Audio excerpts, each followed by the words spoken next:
Hello friends, today we are going to start a new topic, employees stock option plan or employees stock option scheme.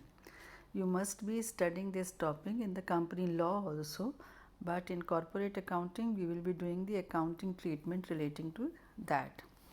Now what is employees stock option scheme? It is an instrument used by the companies to attract, retain and motivate its employees. This scheme basically involves the issuing of shares at a discount as compared to the market price to its employees as part of their employee compensation. Under the employees stock option scheme, permanent employees and a part of their permanent employees and the directors of the company, its holding company, its subsidiary company or associate company, whether permanent employees and directors of the company, its holding company, its subsidiary company or associate company, whether working in India or abroad and not the promoters or those employees who belong to the promoters group are given stock options. Stock option is a right given to an employee by an employer company where on account of exercise such option the employee will get some shares in the employer company within a stipulated period at a predetermined price which usually is lower than the market price, and stock options can also represent the right to sell the securities within an agreed period at a determined price. The major advantage of a stock option is that it develops a sense of belonging to the company and thus contributes effectively to the growth of the company. तो आपको समझ आ ही गया होगा कि employees stock option scheme में जो इसके employees होते हैं उनको कंपनी अपनी कंपनी के शेयर्स को ख़रीदने की ऑप्शन देती है और वो शेयर्स उसे डिस्काउंट पर मिल रहे होते हैं as compare to the market price, right. So बाकी थियरी आप कंपनी लॉ में भी पढ़ रहे हैं, लेकिन यहाँ हमें क्या करना है, मेनली हमें इसका अकाउंटिंग प्रोसीजर करना है। और आपकी जो गाइडलाइंस हैं उसमें दिया गया है कि there are actually two methods, fair value method and intrinsic value method. लेकिन हमें इंट्रिंसिक वैल्यू मेथड नहीं करना है, केवल फेयर वैल्यू मेथड करना है। तो वी विल बी डूइंग और studying the fair value method. Under fair value method, the following journal entries are to be passed at discount at different stages. What are the stages? उससे पहले हमें ये पता होना चाहिए कि वेस्टिंग पीरियड क्या होता है. These are the important terms associated with employees stock option scheme. Grant का मतलब है, grant means giving an option to the employee to subscribe the shares of the company. ये उसको जब ऑप्शन दी जाती है तो उसको कहते हैं कि एम्प्लॉयज़ स्टॉक ऑप्शन ग्रांट की गई. ग्रांट की डेट क्या है? It is the date on which the option is offered to the employee under employees stock option scheme. उसके बाद vesting. The term vest means to become entitled, an entitlement, कि उसको ये अधिकार हो जाएगा कि वो खरीद सकता है, उसे ये राइट मिल जाएगा. Hence vesting means the process by which the company by which the employee is given the right to apply for shares of the company under employees stock option scheme, जिसके तहत एम्प्लॉई को ये right मिल जाता है कि वो company के shares के लिए अप्लाई कर सकता है और उस कैटेगरी में उसको शेयर्स अलॉट होंगे. ये वेस्ट करना होता है. और वेस्टिंग पीरियड क्या है? It is the period between grant date and the date on which all the specified vesting conditions of an employee share based payment plan are to be satisfied. यानी जब उसकी वो सारी conditions पूरी होंगी. Option क्या है? It means a right but not an obligation to subscribe. यानी एम्प्लॉय को ये ऑप्शन दी जा रही है कि तुम्हारा राइट है कि तुम शेयर्स के लिए अप्लाई कर सकते हो, लेकिन ये ऑब्लिगेशन नहीं है कि एम्प्लॉय को ख़रीदना ही पड़ेगा. उसके बाद एक्सरसाइज. एक्सरसाइज करने का मतलब है कि उस ऑप्शन को एक्सरसाइज करना. It means making an application by the employee for issue of shares against the option vested in him in the pursuance of employees stock option scheme. यानी उस स्कीम के तहत अगर कोई एम्प्लॉय शेयर्स के लिए एप्लीकेशन भेजता है तो उसको कहेंगे कि he has exercise that option. और एक्सरसाइज का पीरियड क्या होगा? It is the period after vesting within which the employee should exercise. यानी जब वो शेयर्स उसमें वेस्ट कर जाते हैं तो उसके बाद में कुछ पीरियड दिया जाता है कि जब तक आप अपनी ऑप्शन को एक्सरसाइज कर सकते हैं, अपने राइट को एक्सरसाइज कर सकते हैं, वो एक्सरसाइज पीरियड कहलाएगा. और एक्सरसाइज प्राइस क्या है? It is the price payable by the employee, right, for exercising the option granted to him. और अगर उस पीरियड में उसने वो ऑप्शन एक्सरसाइज नहीं की तो वो ऑप्शन लैप्स हो जाएगी. तो these are the important terms जो हमारे को पता होनी चाहिए. उसके अलावा ये इंट्रिंसिक वैल्यू और फेयर वैल्यू है. Now intrinsic value is the excess of the market price over the exercise price of the option under employees stock option. This is called intrinsic value, and fair value is the amount for which stock option is granted or a share is offered for purchase. It could be exchanged between knowledgeable willing parties in an arm's length transaction. यानी ये वो amount है जिसके ऊपर वो stock की option उसे दी जा रही है. Now view point from the point of view of accounting, ये हमें पढ़ना है कि from the point of view of accounting, the employee shared based payment can be classified into following three categories. Employees share based payment can be classified into three categories. कैसे हो सकता है?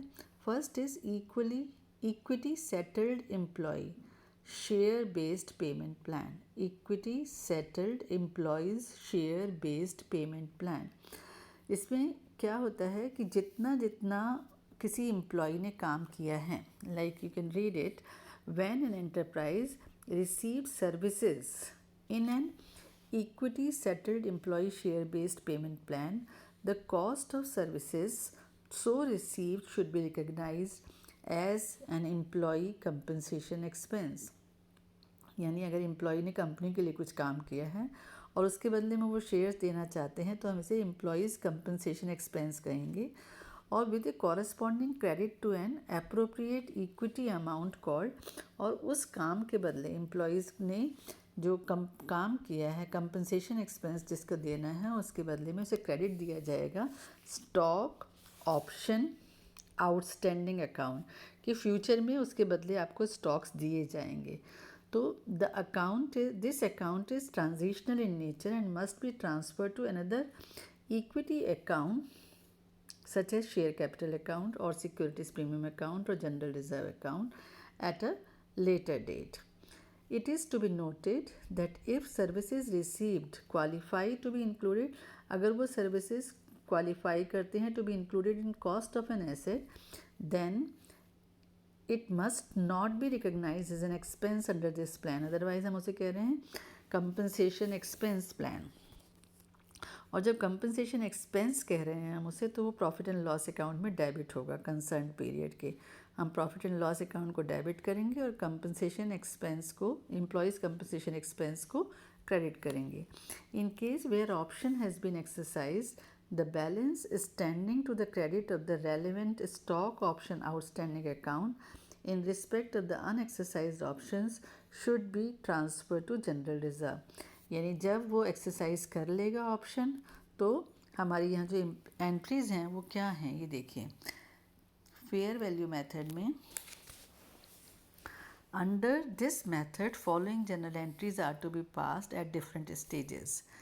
पहला क्या है? During vesting period, at the end of each accounting period, 2 entries are required to be passed to recognize the proportion of fair value of the option granted and adjusted the same against profit and loss account. यानी जब हमने employees ने company के लिए कुछ काम किया तो हम उसे कह रहे हैं एम्प्लॉयज़ कंपनसेशन एक्सपेंस, उसके बदले हमें कुछ देना है उनको.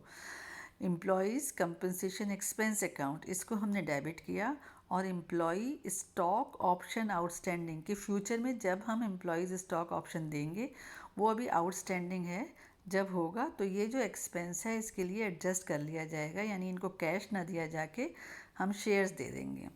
तो ये हुआ being compensation expense recognised in respect of ESOP employees stock option plan. अब ये जो एम्प्लॉयज़ कंपनसेशन एक्सपेंस है इसको हम प्रॉफिट एंड लॉस अकाउंट में चार्ज करेंगे because it is an expense. तो हमारी एंट्री होगी profit and loss account debit to employee compensation expense, it is to be adjusted against profit and loss account, right. अब उसके बाद at the time of exercising the option by the employee, following entries are made.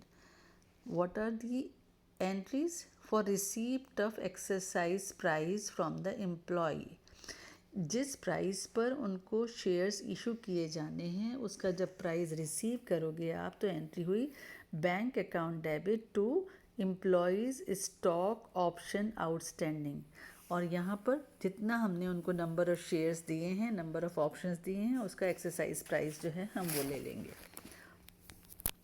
Right. उसके बाद क्या होगा, for the issue of shares, अब हमने shares issue करने हैं तो हमारी एंट्री हो रही है employees stock option outstanding account debit, जो अभी हमने ऊपर ये एम्प्लॉयज़ स्टॉक ऑप्शन को क्रेडिट किया है अब हम उसे डेबिट कर रहे हैं, employees stock option outstanding account debit to share capital and to securities premium reserve, जहाँ पर हमने जितने शेयर्स खरीदने के लिए ऑप्शन मिली है उसके लिए हम कहेंगे number of options multiplied by fair value of shares, और दूसरा जो शेयर कैपिटल अकाउंट में है number of options multiplied by face value of share, और फेयर वैल्यू और फेस वैल्यू का जो डिफरेंस है उसको हम सिक्योरिटीज़ प्रीमियम अकाउंट में डालेंगे। और हमारी कंसोलिडेटेड एंट्री हो सकती है bank account debit employees stock option outstanding account credit, sorry it is bank account debit employees stock option outstanding account debit, हमने इन दोनों एंट्रीज़ को कंबाइन कर दिया to equity share capital and to securities premium account. और जिन लोगों ने एम्प्लॉयज़ स्टॉक ऑप्शन स्कीम के अंदर अपनी ऑप्शन को एक्सरसाइज नहीं किया वो एम्प्लॉयज़ स्टॉक ऑप्शन कैंसिल हो जाएगी और उसका जो अमाउंट है वो जनरल रिजर्व में ट्रांसफ़र कर दिया जाएगा, being the fair value of options lapsed at the end of the exercise period transfer to general reserve account. ये जो मेथड था इसे हम फेयर वैल्यू मेथड करते हैं, हमें केवल यही मेथड करना है अकॉर्डिंग टू गाइडलाइंस, उसमें दिया गया है कि only fair value method and intrinsic value method this is not to be done.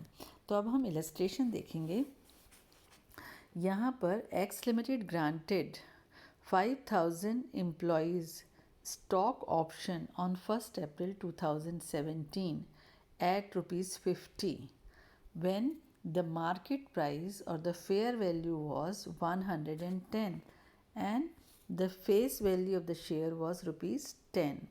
तो फेस वैल्यू शेयर की 10 रुपये थी, मार्केट वैल्यू उसकी 110 रुपये थी, लेकिन ये share employees stock option scheme के अंडर 50 रुपये में ऑफ़र किया जा रहा है कंपनी के द्वारा।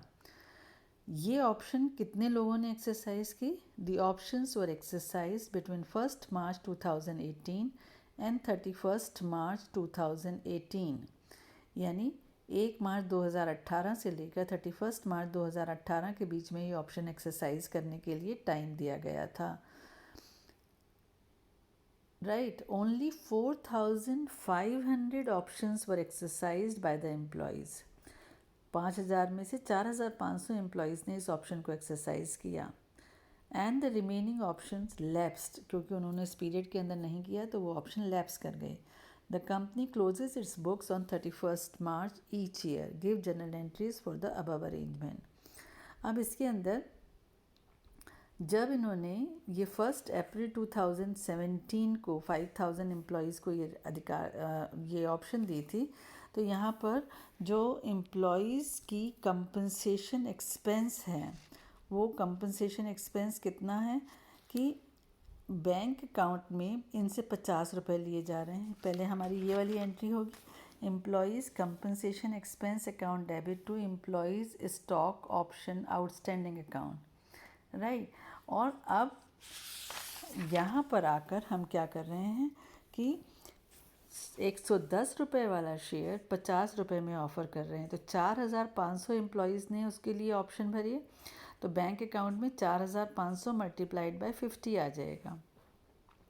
और जो ऊपर हमने एम्प्लॉयज़ कंपनसेशन एक्सपेंस को क्रेडिट किया था, हमारी एंट्री हुई थी profit and loss account debit, ये वाली एंट्री है ना, profit and loss account debit to employees compensation expense. ये एम्प्लॉयज़ कंपनसेशन एक्सपेंस अकाउंट अब डेबिट हो रहा है, तो employees compensation expense account debit हो रहा है। और कितने से हो रहा है, ये देखो, ये एंट्री पहले होनी चाहिए, statement of profit and loss account to employees compensation expense.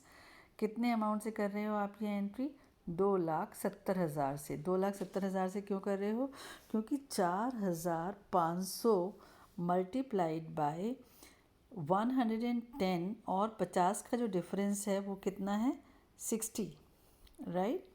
तो 60 रुपीज़ से आपने इसे मल्टीप्लाई किया है 4,500 को, तो आपका आया 2,70,000 रुपीज़। तो आपकी एंट्री क्या हो रही है, profit and loss account debit to employees compensation expense, यानी आपने एम्प्लॉयज़ को कंपनसेट करना है। 110 रुपये वाला शेयर आपने 50 रुपये में दे रहे हो, इसका मतलब जो 60 रुपया आप उन्हें डिस्काउंट दे रहे हो वो उन एम्प्लॉयज़ ने जो अपनी सर्विसेज कंपनी को प्रोवाइड की हैं उसके बदले उन्हें कंपनसेशन दे रहे हो, और उसे आप एम्प्लॉयज़ कंपनसेशन एक्सपेंस के हिसाब से रिकॉर्ड करते हो अपने प्रॉफिट एंड लॉस अकाउंट में। तो आपकी ये एंट्री हुई profit and loss account debit to employees compensation expense 4,500 multiplied by 60, और फिर ये 4,500 पे 50 रुपये के हिसाब से ये एम्प्लॉयज़ पे करेंगे, तो आपके बैंक अकाउंट में आएगा bank account debit 4,500 multiplied bye 50, तो आपकी एंट्री हुई बैंक अकाउंट डेबिट।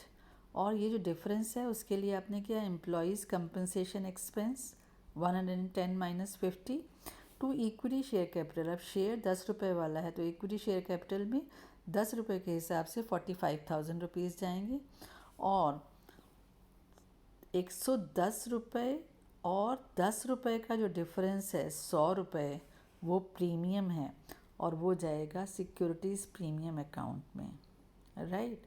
और जिनकी ऑप्शन लैप्स कर जाती है उनका जो अमाउंट होता है, अभी हमने यहाँ पढ़ा था लास्ट वाली पैराग्राफ में कि in case where the options has been exercised the balance standing to the credit of the relevant stock option outstanding account in respect of the unexercised options should be transferred to general reserve।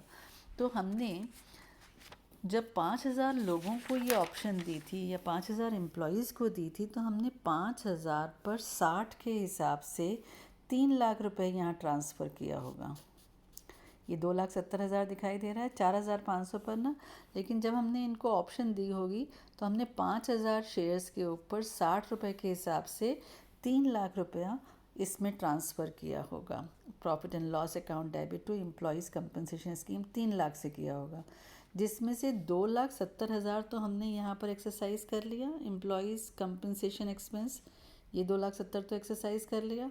अब 30,000 रुपये उसमें बचा रहेगा, और वो 30,000 किसके ऊपर है, 500 जिनके ऊपर ऑप्शन एक्सरसाइज नहीं हुई एट द रेट ऑफ 60, 30,000 हुआ, तो 500 into 60 will be transfer to general reserve. इन्होंने ये वो एंट्री नहीं की है, वो एंट्री भी होनी चाहिए। दैट इज़ 30,000 रुपये will be transferred and your entry will be employees compensation expense account debit to general reserve, employees compensation expense account debit to general reserve, that will be transferred to general reserve because उनकी option lapse हो गई है। This is called fair value method और इससे related ये accounting treatment. हम एक और इलस्ट्रेशन करते हैं इससे रिलेटेड। यहाँ कहा गया है Zeta Limited having 1000 employees grants 2 stock options to each employee on 1st April 2016 at 20 rupees each। तो इन्होंने क्या ऑप्शन दी है, जीटा कंपनी ने 1000 एम्प्लॉयज़ को हर एम्प्लॉय 2 शेयर्स ले सकता है, 2 स्टॉक ऑप्शन, 2 स्टॉक ऑप्शन का मतलब 2 शेयर खरीद सकता है each employee at 20 rupees each, जबकि मार्केट प्राइस 90 रुपये है। तो 70 रुपये का डिफरेंस है, 70 रुपये प्रति शेयर के हिसाब से उसे फ़ायदा हो रहा है एम्प्लॉय को। And the vesting period is 2 years. आज ये ऑप्शन दिए और जो ये ऑप्शन आप एक्सरसाइज कर सकते हो वो 2 साल के बाद कर सकते हो। So the vesting period is 2 years and the maximum exercise period is 1 year. Vest करेंगे 2 साल के बाद और एक्सरसाइज करने की जो ऑप्शन है वो 1 साल के अंदर अंदर आपको इस ऑप्शन को एक्सेप्ट करना है या नहीं करना है, उसके बाद वो लैप्स हो जाएगी। 800 employees exercise their option on 31 March 2019। ये ऑप्शन दी कब गई थी, 1 अप्रैल 2016 को। उसके बाद 1 साल जाएगा तो ये होगा 1 अप्रैल 2017 और फिर होगा 1 अप्रैल 2018, राइट। और जब वो साल ख़त्म होगा उसके बाद में एक्सरसाइज पीरियड जो है वो 31 मार्च 2019 तक है, राइट। तो हमें ये बताया गया कि remaining options lapsed on 31 March. Give journal entries in the above arrangement when the face value of the share is ₹10। अब शेयर की जो फेस वैल्यू है वो 10 रुपये है और मार्केट प्राइस उसका 90 रुपये है और वो ऑफ़र किया जा रहा है 20 रुपये में, यानी 70 रुपया प्रति शेयर के हिसाब से एम्प्लॉई को कंपनसेशन मिल रहा है। उसका कंपनसेशन एक्सपेंस जो है वो एट द रेट ऑफ ₹70 होगा, राइट। तो यहाँ पर एम्प्लॉयज़ कंपनसेशन अकाउंट डेबिट, और क्योंकि ये ऑप्शन अभी फ्यूचर में एक्सरसाइज होनी है तो हम उसको कह रहे हैं to employees stock option outstanding, employees compensation expense account debit to employees stock option outstanding account.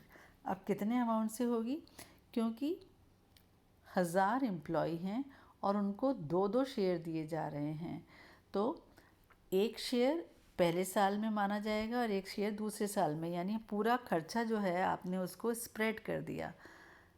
Being employees compensation expense recognized in respect of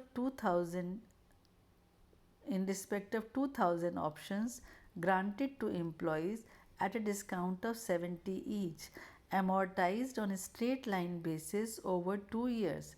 यानी 2000 शेयर्स, 1000 एम्प्लॉय को 2 शेयर लेने हैं तो 2000 शेयर्स लेने हैं और वो 2 साल में वेस्ट कर रहे हैं, इसलिए हमने उसे क्या किया, 2000 मल्टीप्लाइड बाय 70 और फिर से उसे 2 से डिवाइड कर दिया। या हम ये मान सकते हैं कि 1 साल के अंदर 1000 शेयर होंगे और दूसरे में 1000 होंगे, तो 2000 multiplied by this is the compensation for them, कि 90 रुपये वाला शेयर 20 रुपये में दिया जा रहा है तो ये उनको फ़ायदा हो रहा है 70 रुपये का, तो इसे हम कह रहे हैं एम्प्लॉयज़ कंपनसेशन एक्सपेंस।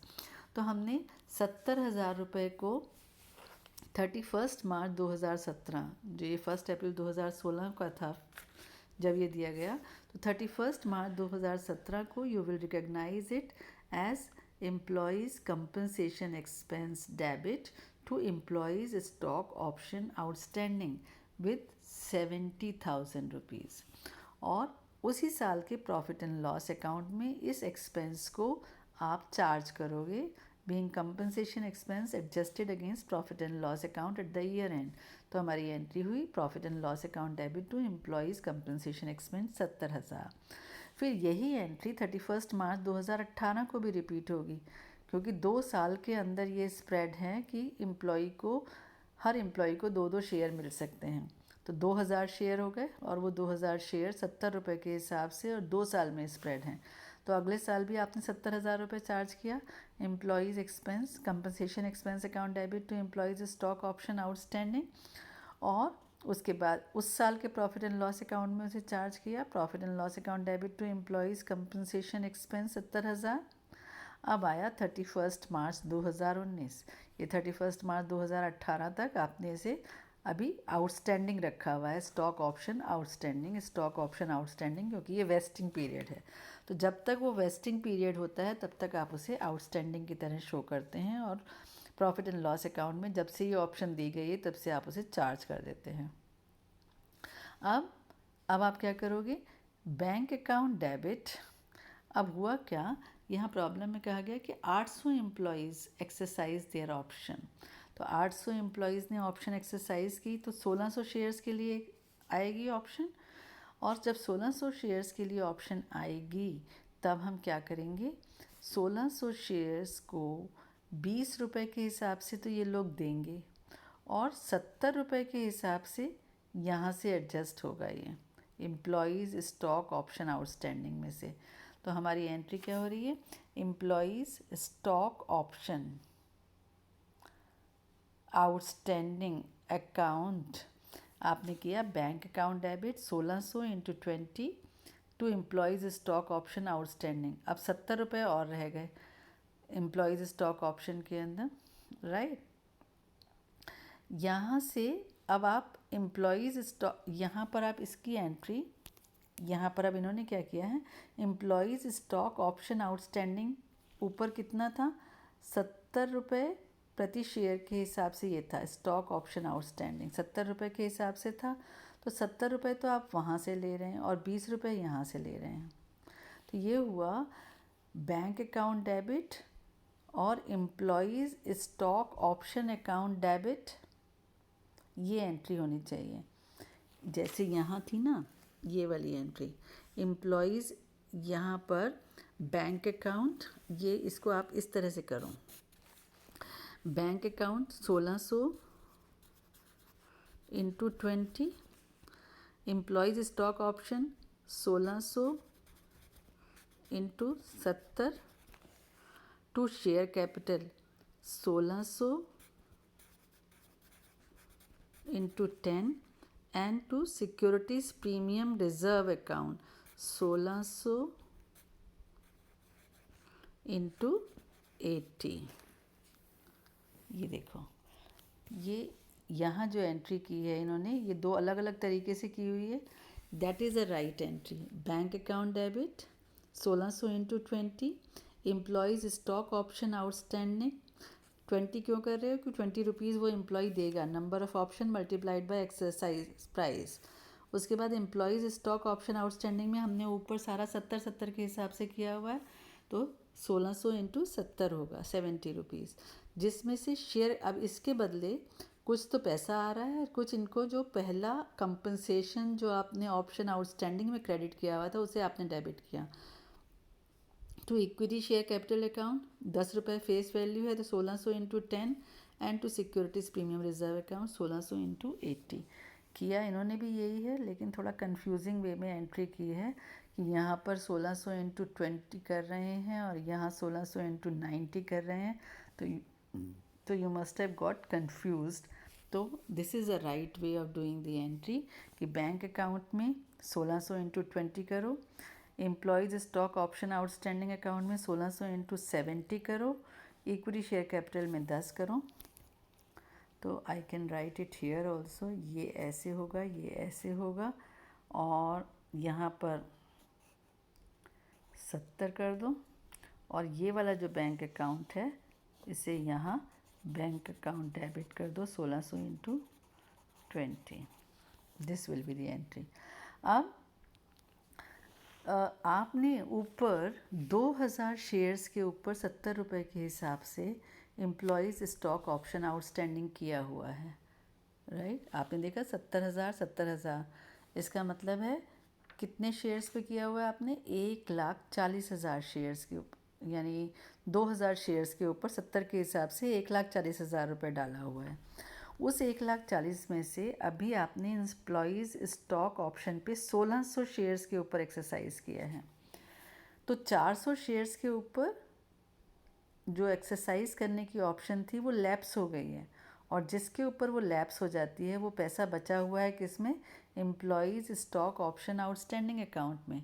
तो 400 शेयर्स पर एट द रेट ऑफ 70 जो आउटस्टैंडिंग में है वो आपका जनरल रिजर्व में चला जाएगा, because being stock option outstanding account on lapse of 400 options at the end of the exercise of option period transfer to general reserve account.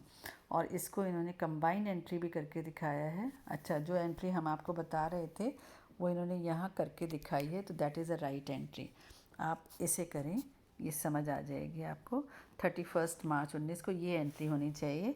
Bank account 1600 into 20, लोग जो ऑप्शन एक्सरसाइज करेंगे employees वो 1600 shares के ऊपर 20 रुपये के हिसाब से 32,000 रुपये देंगे। स्टॉक ऑप्शन आउटस्टैंडिंग अकाउंट में 70 रुपये के हिसाब से है, यहाँ पर ये आएगा 1600 into 70।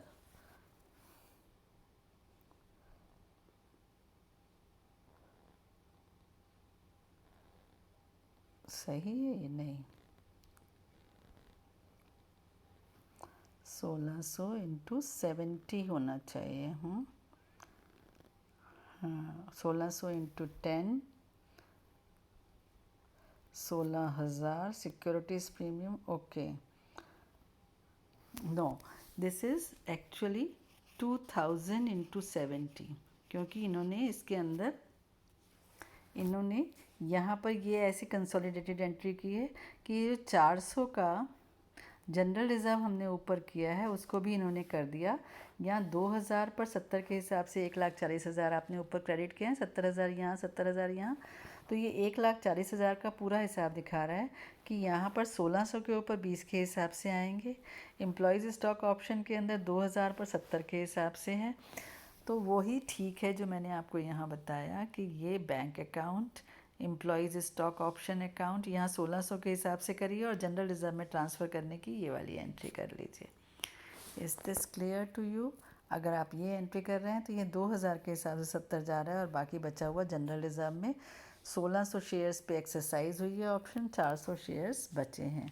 So that is all what we have to do in the employees stock option scheme theory. You are studying in company law also, and every chapter के end में पीछे possible theory भी दी हुई है और with answers दी हुई है। तो whatever is the possible theory in this paper, that is already given at the back of every chapter. You can go through that, and by this I think our course is finished, and I will see what else is left and what you will like to do in the next class, and we'll do accordingly.